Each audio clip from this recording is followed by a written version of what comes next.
Football দুনিয়ায় Neymar নামটা সবসময়ই বিশেষ।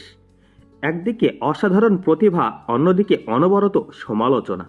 তার ক্যারিয়ারের প্রায় প্রতিটা অধ্যায় ঘিরে থাকে সন্দেহ, বিতর্ক আর প্রশ্ন। নেইমার কি আগের মতো আছে? নেইমার কি এখনো বড় ম্যাচে পারফর্ম করতে পারে? আর ঠিক সেই সময়ই নেইমার করলো তার প্রিয় কাজটি, মাঠে নেমে সবাইকে নিঃশব্দ করে দেওয়া।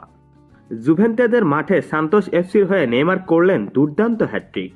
হ্যাঁ, এক ম্যাচে তিনটি গোল। সমালোচনায় ডুবে থাকা সময়ে নেইমারের এমনই নাটকীয় প্রত্যাবর্তন পুরো ফুটবল বিশ্বকে আবারও তাক লাগিয়ে দিল। এই ম্যাচটা ছিল অনেক অর্থবহ, নেইমারের জন্য, সান্তোসের জন্য আর তার সেই ভক্তদের জন্য যারা বিশ্বাস করে নেইমার যতদিন ফুটবল খেলবে ততদিন মাঠ জ্বলে উঠবে।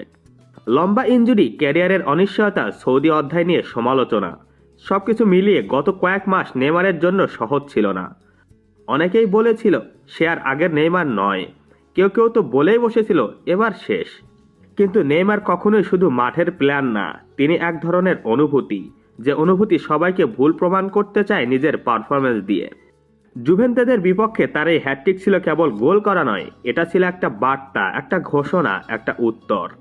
একটা উত্তর তাদের জন্য যারা প্রতিটা ভুলে তাকে বিচার করে, একটা উত্তর মিডিয়ার জন্য যারা নেইমারের প্রতিটা পদক্ষেপে প্রশ্ন তোলে, আর সবচেয়ে বড় উত্তর নিজেই নিজেকে প্রমাণ করা যে তিনি এখনো বড় মঞ্চের তারকা। ম্যাচ শেষে স্কোরলাইন জুভেন্তেদের 0, Santos 3। Player of the match অবশ্যই নেইমার, রেটিং 9.6, যা বলছে কতটা প্রভাব বিস্তার করেছে সে এই ম্যাচে। ফুটবল দুনিয়ায় একটাই সত্য, যখন নেইমার ফর্মে থাকে ফুটবল তখন হয়ে ওঠে শিল্প। লোকেরা গ্যালারি ভরিয়ে রাখে তাকে দেখতে, আর সমালোচকরা চুপ করে তাকিয়ে থাকে, কারণ মাঠের নেইমারই সবচেয়ে